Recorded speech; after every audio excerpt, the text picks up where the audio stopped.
Okay, so now it's time to put the fuel sending unit back together.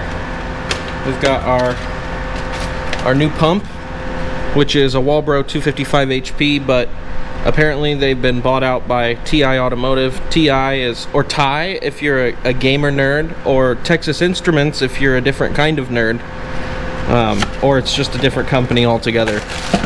Oh, there it is. All right, so the gray top is the indicator that it's the new one. They basically rebranded because there were so many knockoffs, and they haven't knocked off the new color yet. So this is the new 255 HP.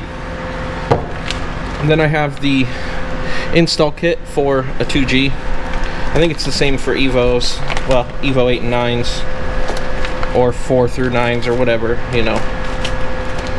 Yep, so we'll get this put together.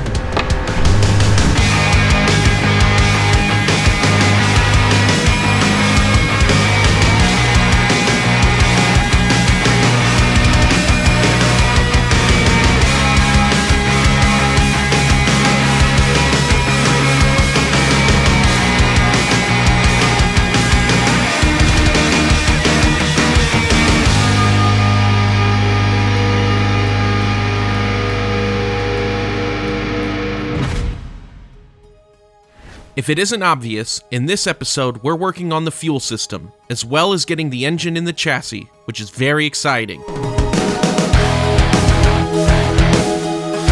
So, hold on a second.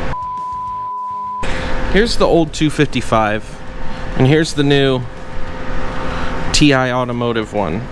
You can see it's a little bit different, whereas this thing that keeps the O-ring up has room to go all the way down. On the new one, it hits that raised part right there, so you can't get the O-ring underneath the barb. So what I did is I took some plastic pliers and I just flattened one side of it. Now it goes all the way down. Yeah, I think that'll work. It's how it sits on the old style.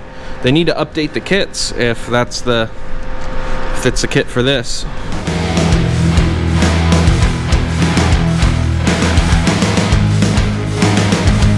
It's installed, tight, straight, everything fit pretty well.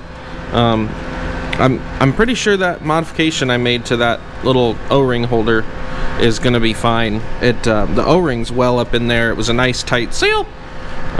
So yeah, it should be good. I got this all cleaned up. It's just some surface rust, but it'll be okay. I got the connector nice and clean again. So yeah, this is ready to go back in. Decided to run a 6AN feed line. It's just gonna make more sense for the filter to run a new AN line from the sending unit from all the way up to the front. So what I've got here is the stock fuel line adapter to 6AN. See, it's stainless steel and it's got the right flare and everything. So that just goes on right here, and then I'll run 6AN up to my filter and then filter to the rail, and well, you'll see, but I'm gonna put this on. Installing these sending units can be tricky. You have to get the alignment just right or the fuel level sensor won't read right. I took some reference pictures from a car that has the correct alignment for placing this one. Still, it's a little bit of a dance. The next step is to remove the old fuel feed line from the chassis.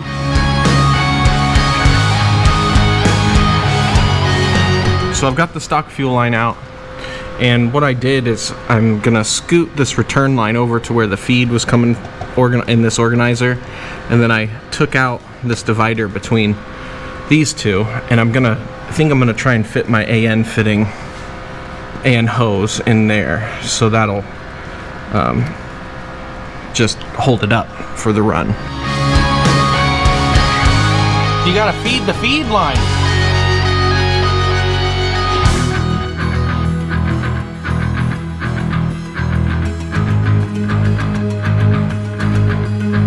There it is. I've got my AN line attached to my AN to DSM fuel feed flare line, and it's connected and fed down under. So now I've got all this hose under here, and we'll get that run up next.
Okay, I've got this end on. Hopefully I cut the length right. It looked pretty good. So I've got some slack I can push back that way up around the tank. I made it a little bit longer than I thought I needed, just in case I messed up so I could cut it again. And if I didn't mess up, I got room. So now I'm gonna get this kind of fed up where I want it to be, and then I'll get the fuel filter mounted. Okay, so you can see the fuel line where it came up here. It's perfect. It's gonna go right about there. This is the filter I have. It's a DW FF110 with 6AN fittings on it. And is this overkill? Maybe, but it's a nice filter. It's got a magnet in it, as well as a stainless steel cleanable filter that filters down to 10 micron. So this will filter very well. So I'm thinking this goes kind of like here, and then this goes in there, and that's what I'm thinking. So what I'm gonna do is this is at an angle. This foot's flat right here. This one needs to bend up, so I'm gonna bend this foot up a little bit, mark the spots, drill it, and put rib nuts in so I can actually bolt it in. And yeah, that's where it's gonna sit. Maybe farther back. No, I kind of like it up front like that. I placed the rear roll stop to make sure the filter wouldn't run into it.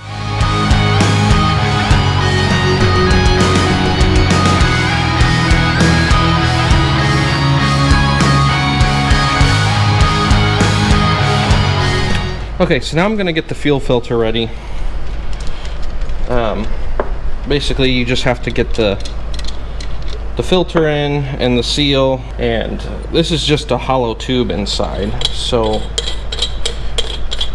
the way you install the filter and the spring and everything determines the flow. The big part of the spring is your outlet.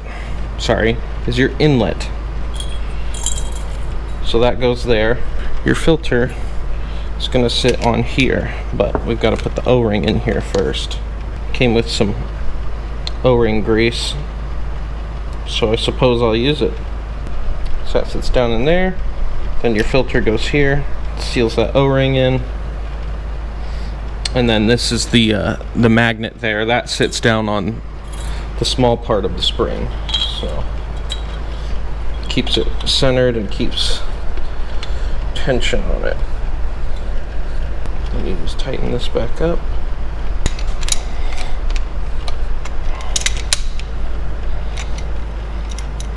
Make sure both sides are tight. This is aluminum, so I'm using the AN wrench. And then you put those are 10 AM 10AN ORB fittings to 6AN. So then I'll tighten these puppies on. There. And that's how you assemble a DW fuel filter.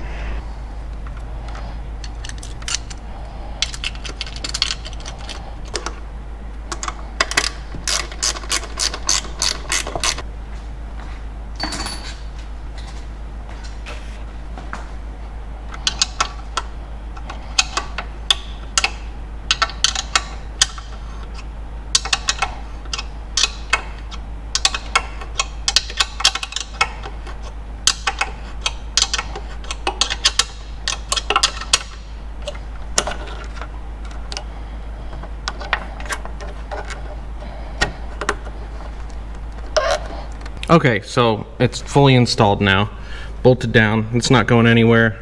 The feed line is in and attached, and it's got a nice gradual slope.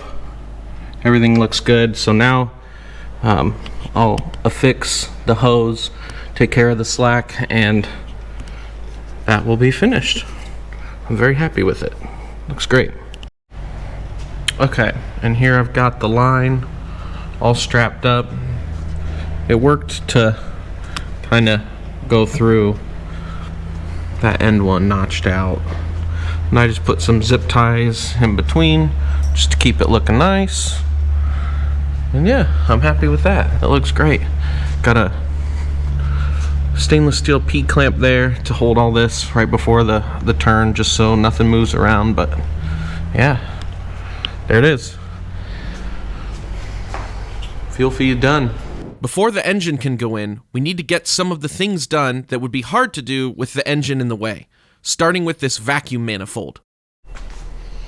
Okay, so this is a vacuum manifold that I'm going to use, and I'm going to make a bracket for it. This is just a piece of aluminum I had laying around, so we're going to make a bracket that bolts to the firewall that this then bolts to.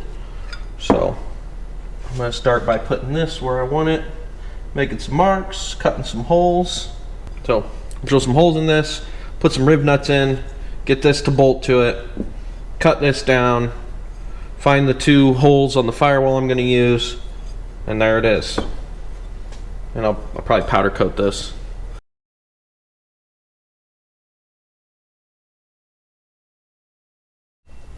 Alright, here's the finished powder coated bracket. I didn't like where the first holes ended up, so I made second ones, but it'll be covered up by it so you won't see it. But powder coated. So now I'm going to put some riv nuts in it so I can just bolt the I can put this on the car, and then I can just bolt the manifold right to it. So it's over there. That's why I keep looking over there. So yeah, let's put some rib nuts in it.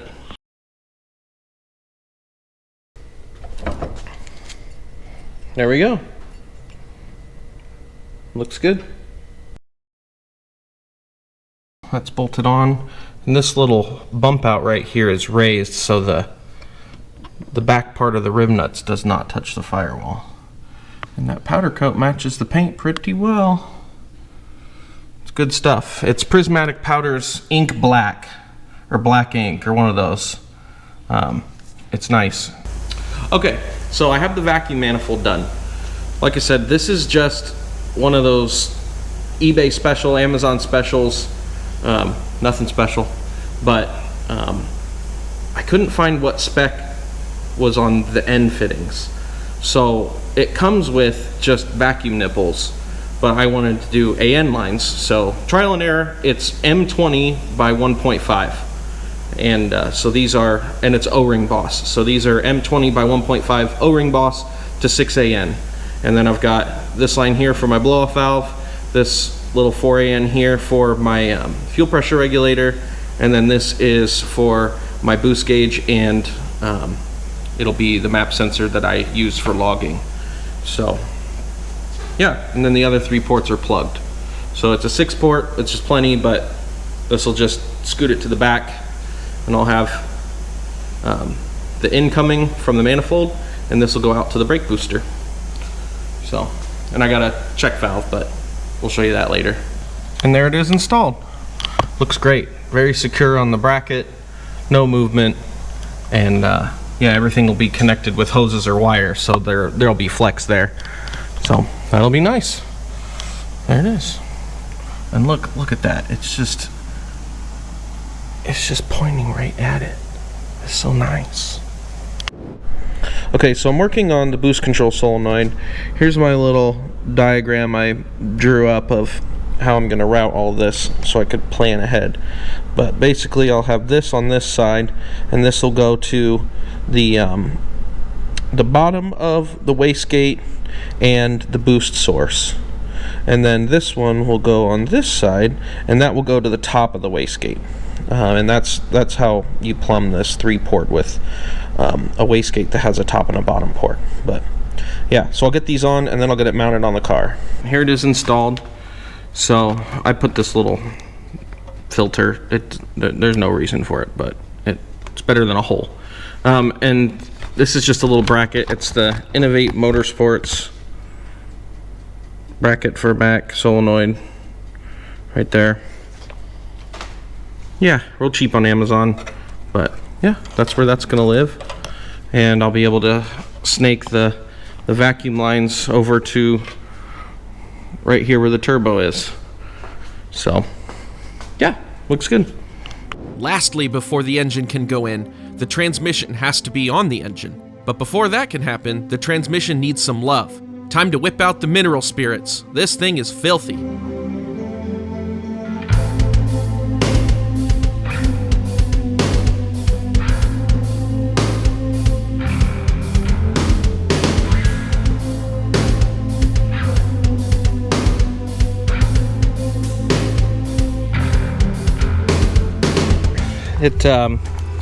There's definitely some just like oxidation on the aluminum, and that's just what happens sometimes. But yeah, I tried the pressure washer. It didn't work really well, so I grabbed the old trusty mineral spirits blowgun, and you just get it wet and touch it with a brush. And in some hard to reach places, I just grabbed Uncle Brad's toothbrush, Uncle Brad's toothbrush, and yeah, you just touch it and then rinse it off again. So I think that's gonna be good enough. I'm gonna paint it. In the future, near future, I'm gonna get a transmission built for this car. So this one just has to look nice until then. It was just out of the budget for right now. I'm gonna spend the money on other stuff in the car, but yeah, I'll make it look nice. Don't worry, it's gonna look good. So, yep, but it's clean now, so I won't get disgusting touching it all the time. Okay, so the trans is all cleaned and prepped. I hit it real quick with a nylon wire wheel to kind of knock some of the scale off. This guy right here. Yeah, I've got it masked off and holes plugged, and yeah, all the little rubber things I took out. I'm gonna clean those, make it look all nice before they go back in after it's painted. But yeah, let's get this painted up.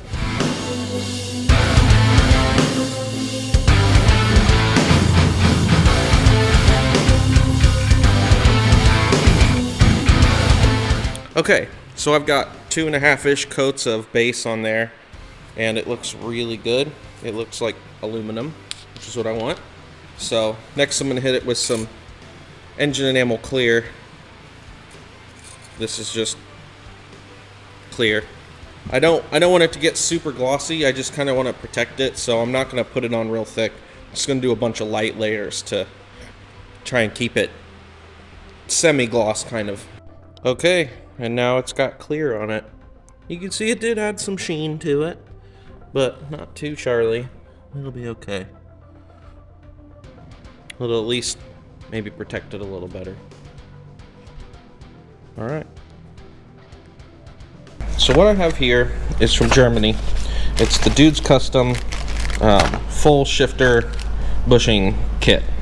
So what I'm going to start with here is this piece for the transmission. So you look at the pictures on here. I'm going for this. It says that I no longer need that spacer. And that's my assembly order.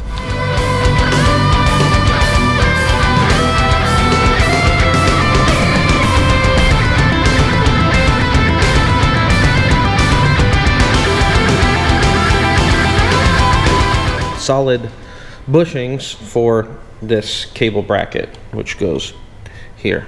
So we'll get those put on. I had previously sandblasted and powder coated these pieces to make them look better than new. Next, it gets some new hardware and torqued to spec. And that's everything from the dude's custom kit for the transmission side.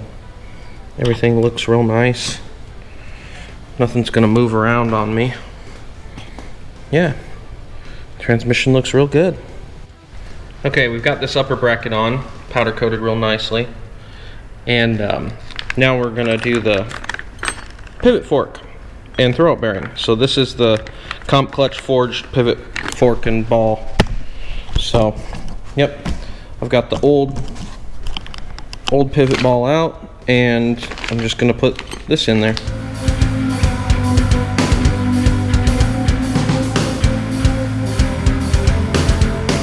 Okay, there it is all installed. Moves real nice. We got her all greased up, and yeah. After that, now the trans is ready to go on the block. Looking so good. Looking so good. Just look at this transformation.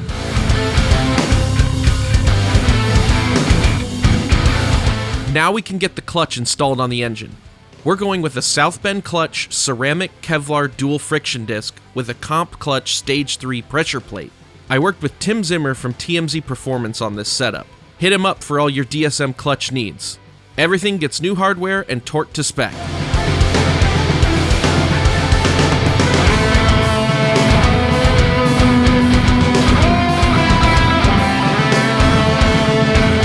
Now we can mate the transmission to the engine block. Again, we used all new hardware and everything torqued to spec.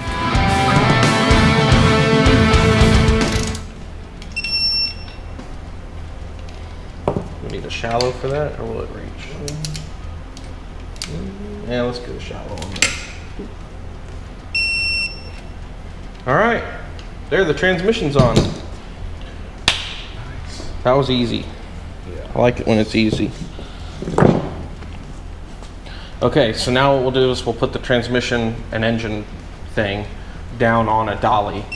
Okay. In its position, and then spin it around, and we'll lower the car down onto it. So is that the crate thing or the thing with the tire? Or what? It's the crate With blocks. on that. Okay. Yeah, with blocks.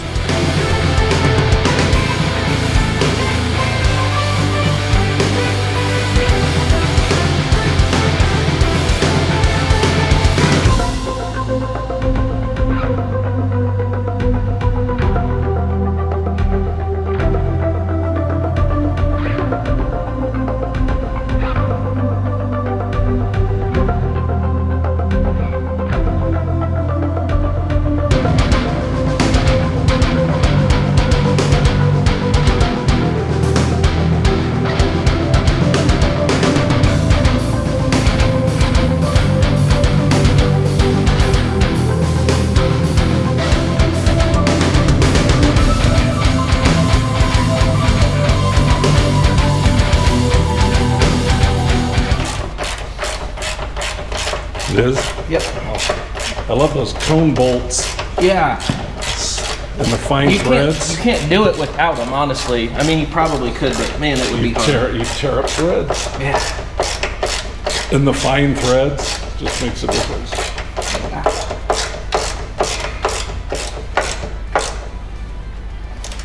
So now we can get the wood out from under it, right? Yes, now we can raise the car up with the engine.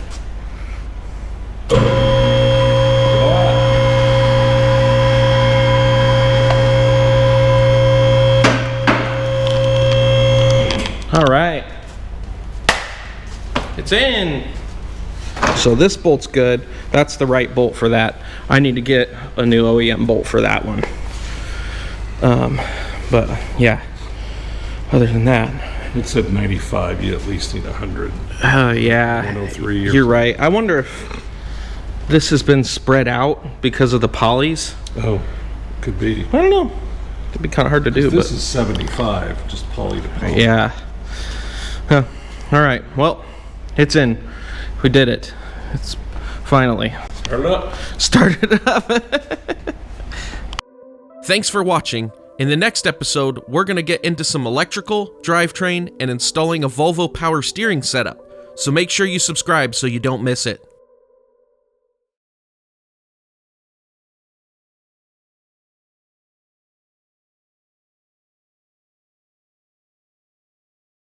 Last week, we managed to cross over 1,000 subscribers, which is amazing. So a big thank you to everyone who subscribed. We've got a lot more coming, and we're really excited about it. So thanks again, and stay tuned.